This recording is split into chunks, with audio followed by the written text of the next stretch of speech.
একদিকে বকেয়া মহার্ঘ ভাতা দিতে প্রস্তুতি শুরু করেছে নবান্ন, অন্যদিকে এই বকেয়া মহার্ঘ ভাতা নিয়েই সুপ্রিম কোর্টের যে নির্দেশ, সেই নির্দেশের কিছু জায়গায় মডিফিকেশন চেয়ে আবার সুপ্রিম কোর্টে যেতে চলেছে আমাদের রাজ্য সরকার। Dear viewers, welcome to my channel. আজকে আমরা এই ভিডিওতে আলোচনা করব এই যে রাজ্য সরকারের দুটি দিক, কে বা কারা কতটা পরিমাণ ডিএ পাবেন, কারা এই ডিএ থেকে বঞ্চিত হবেন, কোন সময় থেকে কোন সময় অবধি এই ডিএর হিসাব কষা হবে, সম্পূর্ণটা এই ভিডিওতে আলোচনা করব। ভিডিওটা স্কিপ না করে অবশ্যই শেষ অবধি দেখবেন। তো এই বকেয়া মহার্ঘ ভাতা দেওয়া নিয়ে অন্তর্বর্তীকালীন যে নির্দেশ, সেই নির্দেশের পরিবর্তন চেয়ে সুপ্রিম কোর্টে গেল রাজ্য সরকার। নবান্ন সূত্রে যেটা জানা যাচ্ছে যে শীর্ষ আদালত যে নির্দেশ দিয়েছে তার কয়েকটি ক্ষেত্রে সুস্পষ্ট ব্যাখ্যা চেয়ে আবেদন করা হয়েছে। তবে সেই সঙ্গে আদালতের নির্দিষ্ট করে দেওয়া সময়ের মধ্যে বকেয়া মহার্ঘ ভাতা দেওয়ার প্রস্তুতিও শুরু করেছে নবান্ন। প্রশাসনিক মহলের খবর, এই ইন্টারিম অর্ডার যেটা সুপ্রিম কোর্ট দিয়েছে তার কয়েকটি ক্ষেত্রে মডিফিকেশন বা পরিবর্তন চাওয়া যেতেই পারে, তার সুযোগও রয়েছে সেই আইনে। সেই অনুযায়ী বিষয়টি নিয়ে অগ্রসর হতে চাই রাজ্য। ইতিমধ্যেই সেই আবেদন সুপ্রিম কোর্টে জমাও পড়েছে।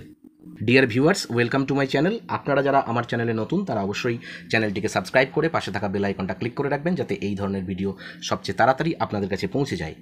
তো এই ডিএ নিয়ে কি পদক্ষেপ করবে সরকার, তার আনুষ্ঠানিক প্রকাশ কিন্তু এখনও হয়নি। তবে প্রশাসনের অন্দরে একটি সূত্রের দাবি যে সুপ্রিম কোর্টের যে অন্তর্বর্তী রায়, তার প্রেক্ষিতে একটি আংশিক সংশোধনের আবেদন সর্বোচ্চ আদালতে দাখিল করার ব্যাপারে মনস্থ করেছে আমাদের রাজ্য সরকার।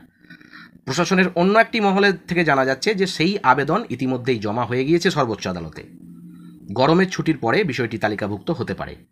তবে প্রশ্ন উঠছে, সর্বোচ্চ আদালতের অন্তর্বর্তী রায় অনুযায়ী 25% বকেয়া ডিএ দেওয়ার প্রক্রিয়া এ মাসের মধ্যেই সেরে ফেলার কথা নবান্নের। অন্যদিকে জুলাইয়ে পুরোদমে কাজ শুরু হবে সর্বোচ্চ আদালতে। তাই আপাতত নির্ধারিত বকেয়া ডিএ দেওয়া ছাড়া রাজ্যের পক্ষে অন্য কোনো পথে হাঁটা আদৌ সম্ভব কিনা তা নিয়ে চর্চা রয়েছে পর্যবেক্ষক শিবিরে।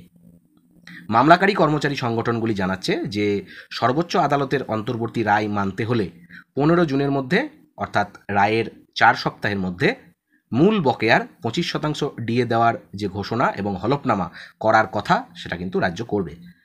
রায়ের মধ্যে এই যে রায়ের থেকে 6 সপ্তাহ, অর্থাৎ যে 30শে জুনের মধ্যে যে তা দিয়ে দেওয়ার কথা কর্মচারীদের, তা করতে হলে সরকারকে কিন্তু এককালীন প্রায় 10.5 কোটি টাকা কর্মচারী তথা ডিএ প্রাপকদের মেটাতে হবে। এটা কিন্তু একটা বিরাট অঙ্ক। যদিও কর্মচারী মহলের বক্তব্য যে এই বিরাট অঙ্কটা না দিয়ে এই জায়গায় গেছে, সঠিক সময়ে সঠিকভাবে যদি দেওয়া যেত তাহলে এই মোটা অঙ্কটা আজকের এই হিসেবে দাঁড়াতো না। কারণ রাজ্যেই সর্বোচ্চ আদালতে রাজ্য জানিয়েছিল যে সরকারি রাজ্য কর্মচারী, গ্রান্ট ইন এইড কর্মী এবং পেনশনভোগীদের সম্মিলিতভাবে প্রায় 41,771 কোটি টাকা বকেয়া রয়েছে।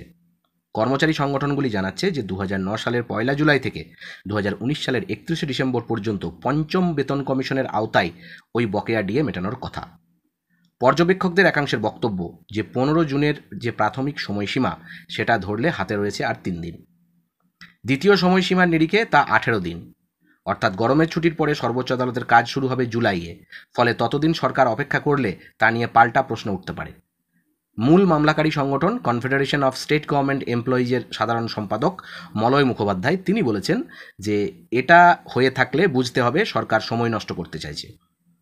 রাজ্য প্রশাসনিক ট্রাইব্যুনালের মধ্যেই বিষয়টি স্পষ্ট করে জানিয়ে দিয়েছিল, যা সর্বোচ্চ আদালতের গোচরেও রয়েছে। মলয়বাবু আরও জানান, রাজ্য প্রশাসনিক ট্রাইব্যুনালের নির্দেশ ছিল রোপা এবং অল ইন্ডিয়া প্রাইস ইন্ডেক্সের নিয়ম অনুসারে তাদের আদেশ দেওয়ার তারিখ থেকে 3 মাসের মধ্যে নিয়ম ও নীতি প্রকাশ করুক রাজ্য। তার কথায় বকেয়া ডিএ বাবদ অর্থ কিভাবে রাজ্য সরকার দেবে তা রাজ্যের উপরেই ছেড়ে দিয়েছিল আদালত। যদিও ডিএর হিসেব কষা সংক্রান্ত কোনো আদেশনামা স্কুলগুলিতে এখনও পৌঁছায়নি, এমনটা দাবি করছেন শিক্ষক মহলের একটা বিরাট অংশ। এবার কে কীরকমভাবে কতটা ডিএ পাবেন, কারা বঞ্চিত হবেন, সে বিষয়ে একটু বলা যাক।